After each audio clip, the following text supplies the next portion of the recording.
దేవుడు చెప్పే మాట ఏంటంటే, మనవల్ని ఒకే మాట అన్నాడు, ఇస్సాకు వర్ధిల్లునట్లుగా మీరు కూడా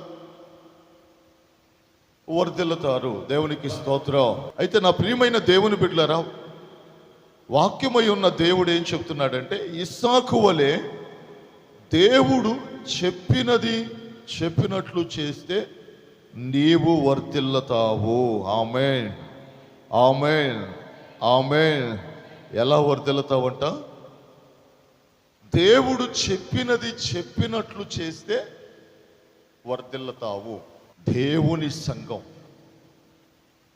దేవునిలో ఉన్న ప్రతి ఒక్కరు గుర్తుపెట్టుకోవాల్సింది ఏంటంటే, దేవుని మాట వినాలి.